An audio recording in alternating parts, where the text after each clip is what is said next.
Hey Jenny, welcome back to the podcast. So today we're diving into a problem I bet times everyone's faced at some point. That moment when your PC starts moving like a snail in January. Oh, Mark, you're reading my mind. It's so frustrating. 1 minute everything's speedy, the next, it's like your computer's decided to start training for a marathon, very, very slowly. And the million-dollar question is always, why? Where do we even begin? Right? It's like a digital whodunit. Well, I've been doing some digging, and there's a whole gang of usual suspects. One of the biggest, and sometimes overlooked, culprits? Those sneaky programs that launch automatically at startup. Oh, the startup program list. I've peeked at that before. It's like a digital Where's Waldo. But how do they actually slow things to a crawl? Okay, so picture this. Each program that starts up needs a slice of your computer's resources. RAM, processing power, you name it. It's like a crowd of people all trying to squeeze through the same doorway at once. The more programs, the worse the traffic jam. That makes sense. So they are all fighting, me first, while the computer is struggling to manage. Exactly. But here's the good news. You can be the traffic controller. In Windows, you can use the task manager. You know, good old Control plus Alt plus Delete to see what's starting up and disable the ones you don't need immediately. Task manager, got it.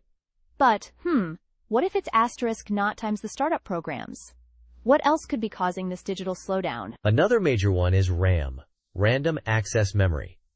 Think of it as your computer's short-term memory. If you don't have enough, your computer starts using the hard drive as overflow, and that's significantly slower. So it's like trying to juggle too many flaming torches at once. Eventually, you're going to drop some or, set something on fire. Perfect analogy. And, upgrading your RAM can be a serious performance boost. It's like giving your computer more hands to juggle with, and maybe some fireproof gloves. I've heard that's a pretty easy upgrade too, right? Like, just popping in some new RAM sticks? Often, yeah. It depends on your specific computer, but it's usually pretty straightforward. Just double-check you're getting the right kind of RAM for your motherboard. Compatibility is key. Okay, RAM upgrade. Adding that to my to-do list. What's next on our list of potential PC performance problems? Hard drive space. Or, more accurately, the time/slack times of it. When your hard drive gets close to full, things really start to bog down. Why is that?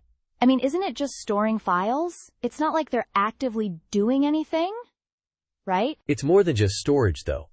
Your computer uses free space on the hard drive for temporary files and, like we mentioned with RAM, as virtual memory. If there's not enough space, it's like trying to do a complex dance routine in a tiny, cluttered phone booth.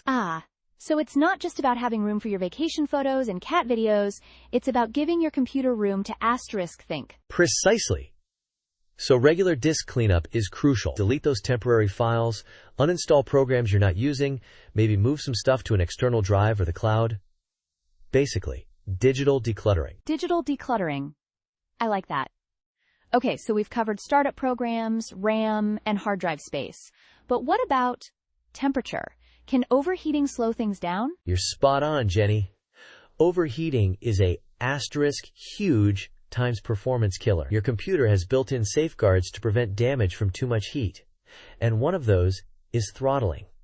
Basically, slowing things down to cool off. So it's like the computer's way of saying, whoa, slow down, I need a water break. Exactly. And the usual suspect? Dust. Dust bunnies are the enemy of cool computing. They act like an insulating blanket, trapping heat inside. So, cleaning out your computer's fans and vents regularly is vital. I've seen those compressed air cans for cleaning computers. Are those actually effective? They are. Just make sure you hold the can upright to avoid spraying any liquid. And, very important, power down your computer before you start blasting air into it. We don't want any accidental electrical mishaps. Good point. Safety first. Okay, so we're keeping our PCs clean and cool. What about those invisible threats? I'm talking malware? Malware is a sneaky one. Viruses, spyware, all those digital nasties can gobble up system resources, slow things down, and generally cause chaos. So they're like digital parasites, slowly draining your computer's life force. A pretty accurate description.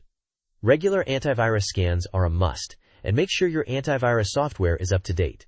That's how it learns to recognize the newest threats. It's like getting a yearly booster shot for your computer's immune system. I like that analogy.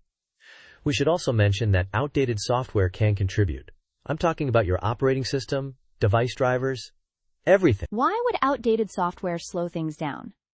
I thought updates were mostly about security. They are, but updates often include performance improvements and bug fixes too. Think of it like getting a regular oil change and tune-up for your car. Things just run more efficiently. So it's not just about patching security holes, it's also about optimizing how everything works together. Right.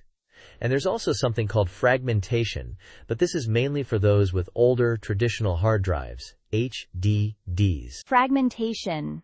Remind me? That's not something I need to worry about with my SSD, right? Correct. Fragmentation happens on traditional hard drives, HDDs, where files get scattered all over the disk over time. Defragmenting rearranges those files, making them easier for the drive to access, kind of like tidying up a messy room. So it's like organizing your sock drawer. Everything's easier to find when it's in its proper place. Exactly. But SSDs' solid-state drives work differently. They don't need defragmenting, and in fact, it can actually shorten their lifespan. So, leave those SSDs alone. Good to know. Okay, one last scenario. What if it's asterisk none times of these things? Could it be a hardware problem? Like something actually failing? Unfortunately, yes. A failing hard drive, a bad RAM module, even a dying power supply, all of these can cause slowdowns. Those are usually a bit tougher to diagnose though. So if you've tried all the other fixes, and your PC is still times acting like it's running in quicksand, it might be time to consult a professional or start looking at new computers. Or that. But hopefully, these tips will help most folks get their PCs back up to speed. It's often a combination of factors, so addressing them all can make a real difference.